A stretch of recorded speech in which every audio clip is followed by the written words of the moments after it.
अगर मैं आपसे कहूं कि अमेरिका ने ईरान के अंदर वो तांडव मचा दिया है, अरे जो तांडव आज तक कभी मचाया नहीं था। अगर आप सोच रहे होगे कि युद्ध बंद हो चुका है, कि युद्ध चालू है, अरे युद्ध चालू नहीं, अपनी चरम सीमा तक जा रहा है। सवाल ये उठता है कि आखिरकार ईरान अमेरिका का युद्ध वापस चालू क्यों हुआ और क्या ये कभी बंद होगा? अगर मैं आपसे कहूं कि भैया ये युद्ध 4-5 साल तक चल सकता है, तो क्या आप यकीन करोगे? आप यकीन ही नहीं करोगे कि इस युद्ध के पीछे की असली सच्चाई क्या है।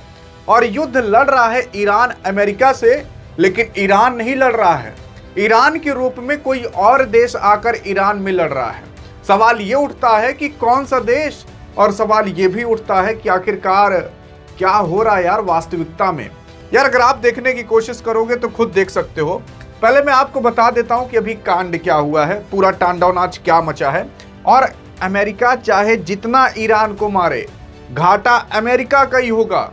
अब आप सोचोगे कि अच्छा अमेरिका गोला बारूद खत्म हो जाए, नहीं, सच्चाई जान करके अभी आप दंग हो जाओगे। अभी जब अंत में आपको पता चलेगा ना, तो आप खुद कहोगे कि बाप रे बाप, मतलब पूरी दुनिया को आज तक ये नहीं पता।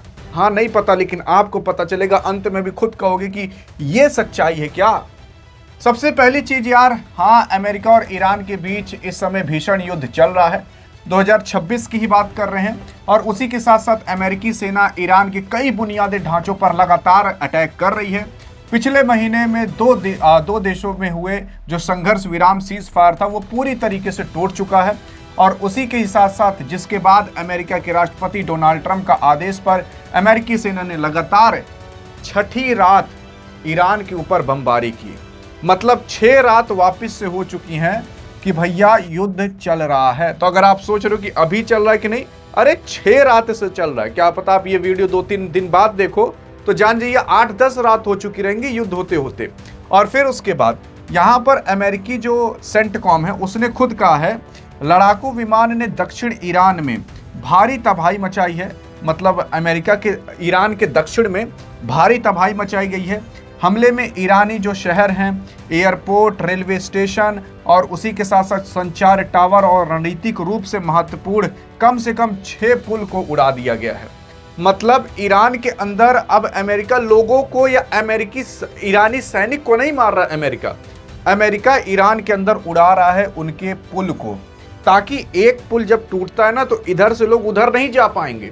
फिर उसके बाद क्या उड़ा रहा है, वो उड़ा रहा है संचार टावर को, जो टावर हैं उनको ही उड़ा दे रहा है। फिर उड़ा रहा है रेलवे स्टेशन को ही उड़ा दे रहा है। और रणनीतिक रूप से जो चीजें इंपॉर्टेंट है उसको उड़ा दे रहा है।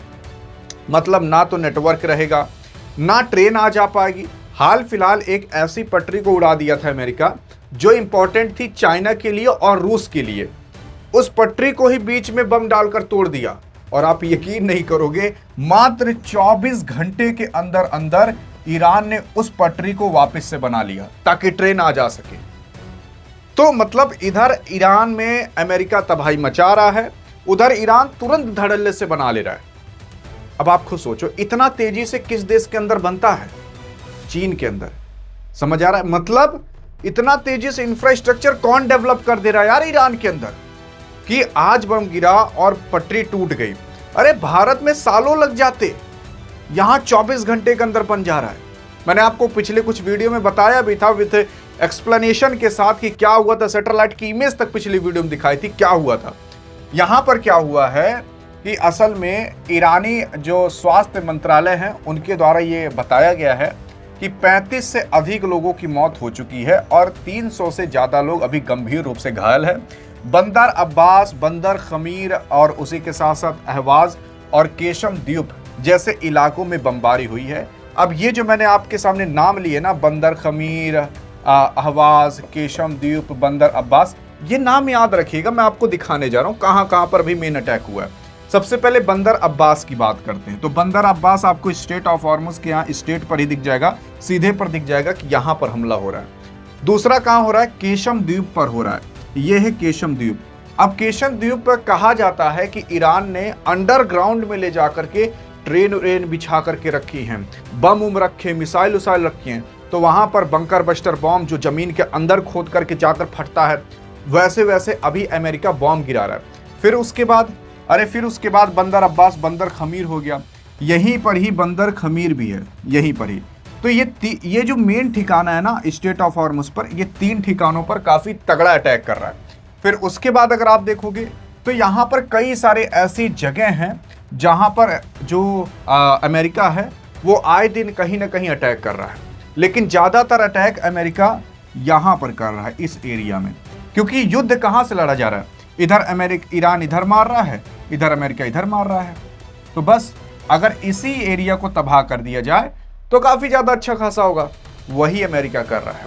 और यहाँ पर जो ट्रेन पटरी वटरी बिछी उछी है उन सबको तोड़ रहा है, जो पुल उल यहाँ सब बने हुए हैं इस्फहान उस्फहान में, तेहरान ओहरान में, उन सबको तोड़ रहा है, काफ़ी बाकायदे तोड़ रहा है, एक एक दिन में 5-5 6-6 पुल उड़ा रहा है।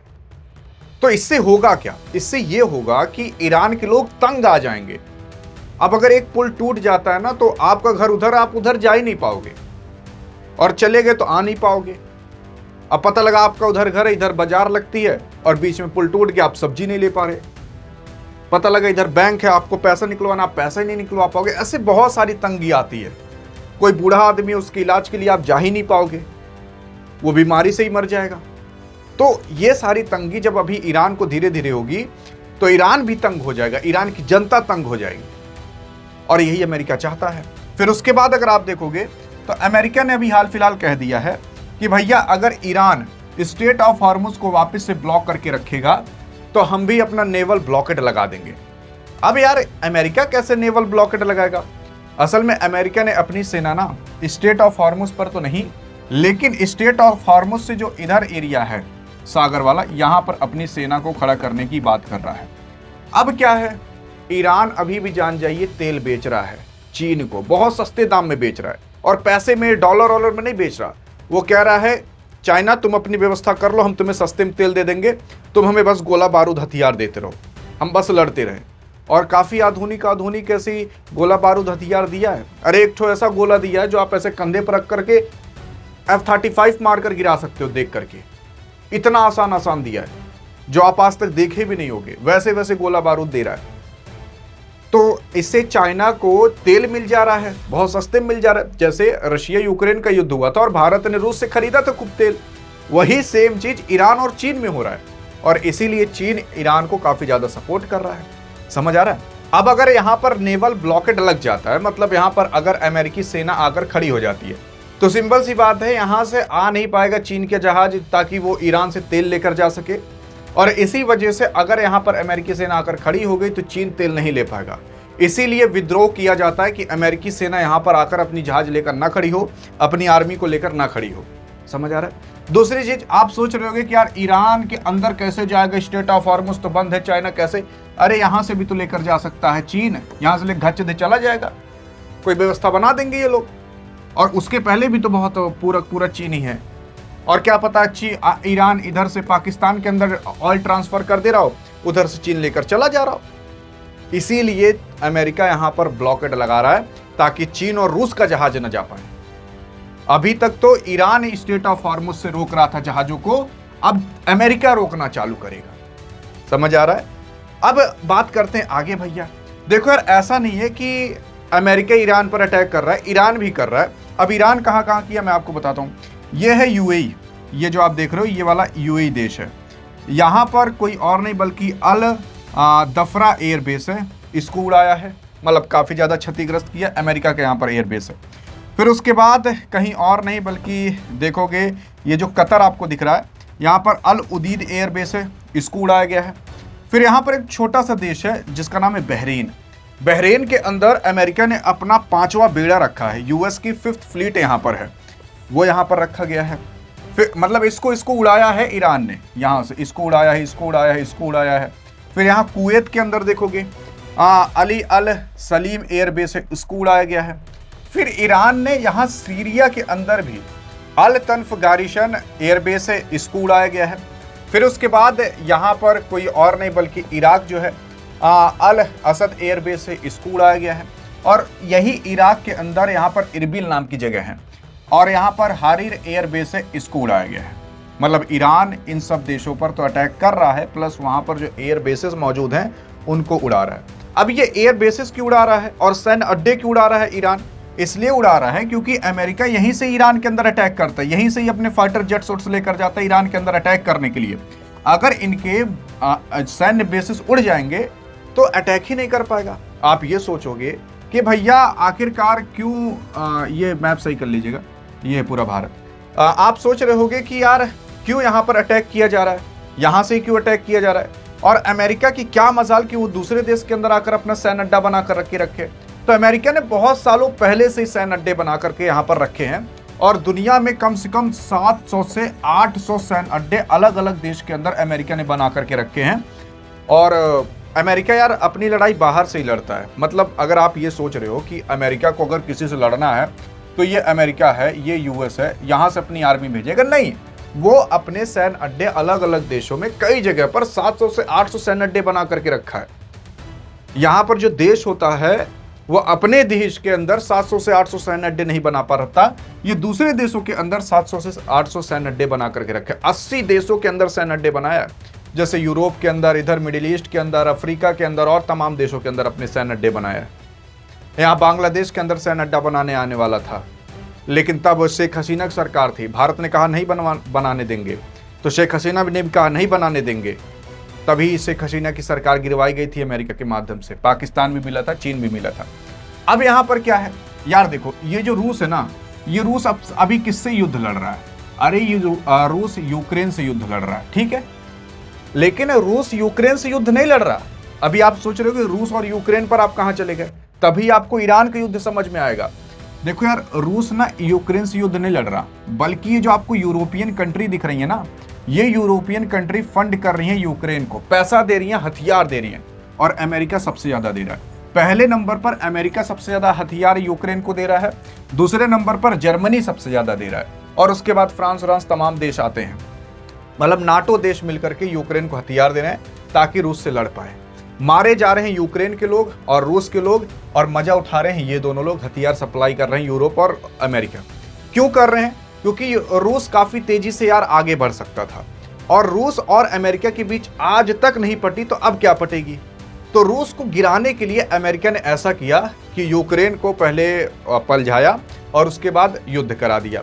आप खुद देखो, अभी अमेरिका को अपनी अर्थव्यवस्था चलाने के लिए अपने ही देश का जो गोल्ड रिजर्व था वो बेचना पड़ रहा है, और कम से कम अभी तक कुछ ही दिनों के अंदर 27 टन उसने सोना बेचा, ताकि उसका जो सरकार है पुतिन का वो चल सके। समझ आया? अब यहाँ पर क्या है कि अब रूस ने भी सोचा ठीक है, तुमने तो हमें युद्ध में फंसा दिया, यूरोप और अमेरिका मिलके, अब तुम्हें हम युद्ध में फंसाते हैं। तो यहाँ पर ईरान के साथ जो युद्ध हो रहा है ना, यहाँ पर आप देखोगे जो हैकर्स हैं वो रूस के हैं। असल में जो अमेरिका के सैनिक यहाँ खाड़ी देशों के अंदर बैठे हुए हैं, उन सब का फोन नंबर हैक कर लिया गया है, पूरा डाटा हैक कर लिया गया है। और उसी के साथ साथ ये जो आप यहाँ पर एक सागर देख रहे होगे, काफी लोग इसको झील भी कहते हैं, लेकिन इस झील का नाम क्या है? अगर आपने झील का नाम बता दिया ना, तो आपके कमेंट को पिन भी कर दिया जाएगा और हार्ट भी दे दिया जाएगा। तो यहाँ से रूस यहाँ से मदद ईरान को पहुंचा रहा है, काफी सारे हथियार ट्रांसफर कर रहा है, और चीन जो है वो रूस को हथियार दे करके इधर भिजवा दे रहा है ईरान के अंदर, और क्या पता डायरेक्ट भी हवा के माध्यम से भिजवा दे रहा हो। हाल फिलहाल अभी ये पता चला था कि चीन कह रहा था कि हम मेडिकल वाला सामान ईरान के अंदर भिजवा रहे हैं, लेकिन काफी जहाज भर करके रडार सिस्टम्स, हथियार भिजवा दिया था। अमेरिका ऐसा क्लेम किया था, आप इंटरनेट पर सर्च करके देख सकते हो, प्रूफ भी पड़ा हुआ है। तो चीन और रूस अब ईरान को फंड कर रहे हैं, हथियार दे रहे हैं, ताकि वो अमेरिका के खिलाफ लड़े। अब अगर अमेरिका ईरान के यहाँ पर उलझ जाएगा युद्ध में, तो सिंपल सी बात है, तो जो हथियार है अमेरिका खुद यहाँ पर इस्तेमाल करेगा ताकि ईरान से लड़ पाए। तो अमेरिका कैसे यूक्रेन को हथियार सप्लाई करेगा जब खुद ही इस्तेमाल कर लेगा? समझ आया? इसीलिए रूस ने और चीन ने मिल करके ईरान को मोहरा बनाया, और फिर अब युद्ध लड़ा जा रहा है। अमेरिका ईरान में बिजी हो जाएगा, अमेरिका यूक्रेन को फिर फंड करना बंद कर देगा या थोड़ा कम करेगा, और फिर रूस जो है वो यूक्रेन को जीत सकता है, फतेह कर सकता है। तो इस वजह से ये पूरा का पूरा षड्यंत्र रचा गया है, और ऐसे ही अब अमेरिका को फंसाया जाएगा। और मैं आपको बताऊं, अगर आप सोच रहे हो कि अमेरिका का कितना ही नुकसान हो जाएगा गोला बारूद से, देखो जो अभी अमेरिका के पास गोला बारूद हैं ज्यादातर वो 2010 के, 2005 के, 1999 के बनाए हुए हैं। तब वो जब गोला बारूद बनाए गए थे तब वो थे 20 करोड़ के। अभी पता चलता होगा ना कि अरे ये ड्रोन 20 करोड़ का था, 500 करोड़ का था, 700 करोड़ का था। लेकिन वही ड्रोन अगर अब आप बनाओगे, वही ड्रोन अब बनाओगे 2026 में, तो वो 10,000 करोड़ का बनेगा, 5,000 करोड़ का बनेगा, 2,000 करोड़ का बनेगा, 4-4, 5-5 गुना बनेगा। इसी वजह से कहा जा रहा है कि अब अमेरिका का बहुत बड़ा नुकसान हो रहा है और यही षड्यंत्र रूस और चीन मिलकर के रचे हैं। और अगर युद्ध बंद हुआ तो ईरान फिर परमाणु बम बना लेगा और यह अमेरिका चाहता नहीं और इसी वजह से युद्ध बंद होगा नहीं। तो आई थिंक अब आपके दिमाग में पिक्चर क्लियर हो पाई होगी कि पहले अमेरिका ने रूस को फंसाया, अब रूस ने अमेरिका को फंसा दिया यहां पर युद्ध में और ट्रंप बुझा गया यहां पर। बाकी हां, ये जो बीच में आपको छोटा सा सागर या कह सकते हो झील दिख रही है, वो उसका नाम क्या है? सही नाम बता दिए तो हम आपको फिर हार्ट भी दे देंगे और पिन भी कर देंगे।